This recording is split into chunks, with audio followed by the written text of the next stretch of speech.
Duncan does. And here we have the favourite. 11-8 he is now. He's being supported. Fame and Glory.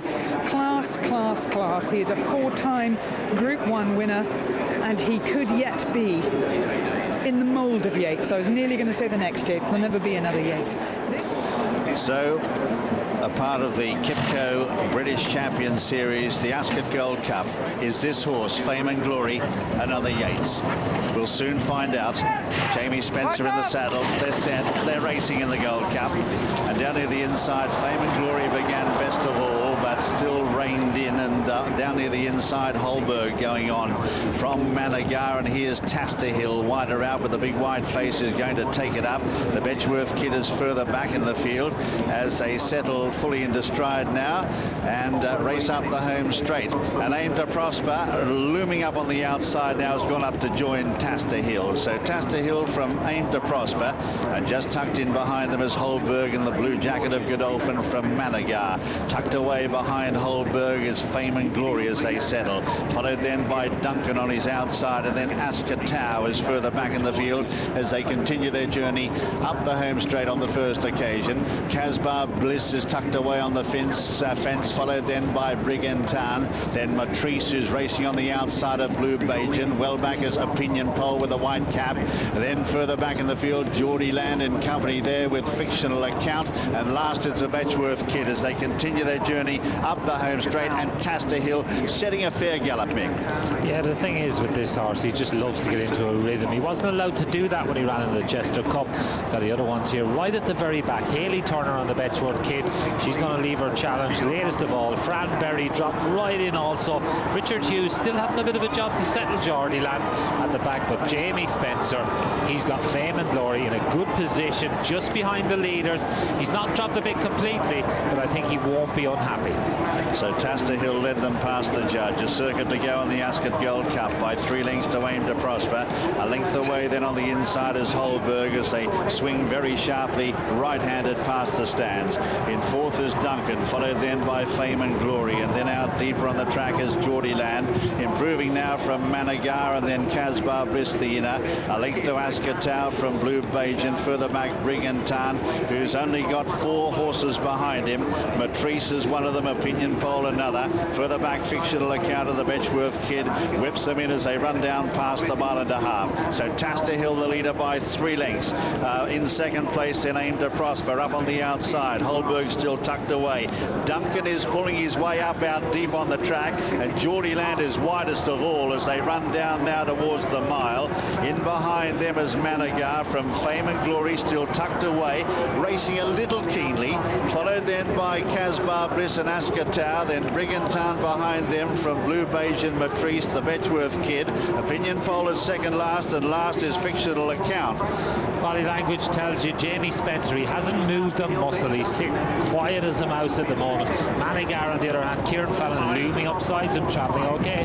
And it's Geordie Land who's swept around them and taken them up. He's trying to surprise them here. Geordie Land kicking away by 3 lengths to Taster Hill. Then in third is Duncan. A gap to Holberg from Aim to Prosper, who's dropped back as they start this uphill climb. 6 furlongs left to go in the Ascot Gold Cup. Managar is taken to the outside. Further back, Casbar Bliss still held up on the inside, and they're nicely clear then as they start to group up. Ascot Tau wide, and further back Brigantan now going forward.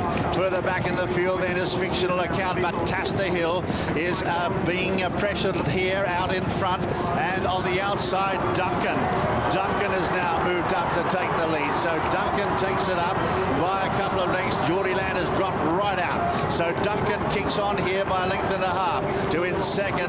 Aim to Prosper on the inside of Managar. A length away then is Ascot Tau running a big race, followed then on the inside by Holberg. Matrice around the outside. Fame and Glory coming there now in the centre, called on for an effort. He's making a fast forward move now as they round the home turn, and it's Duncan who heads up for home in front of Managar and Ascot Tau. But here's Fame and Glory, 2 furlongs left to go, and it's Fame and Glory who's racing up on the outside, grabs the lead now. He now bursts away from them, goes a length and a half in front. Duncan is battling on, followed then by Managar. Then down the outside, Opinion Pole. Fame and Glory in front.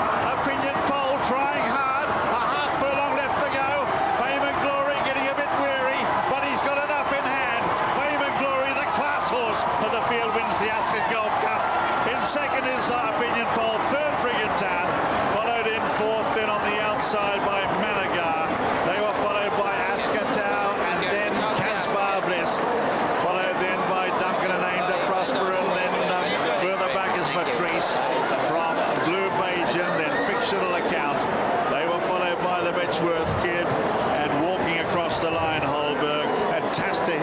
is still coming. Fame and Glory has landed a fortune in bets by winning the Ascot Gold Cup.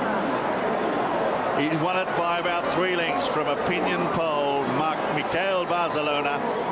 What a lovely performance here. The Class horse has won the race. The only time there was a slight doubt about whether he would win this race or not was just when he came into the straight and Jamie Spencer said go.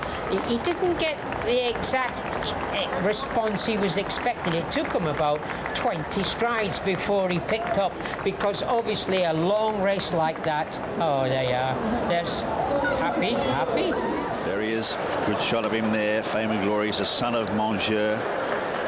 What a season he's having, Monsieur. He's had a Derby winner. Now he's got an Ascot Gold Cup winner this season. And here's the final stages. Mick, Claire's saying it's unfair to compare this horse to Yates, but it's inevitable that he's going to be, because it looks like he's going to try and do exactly the same.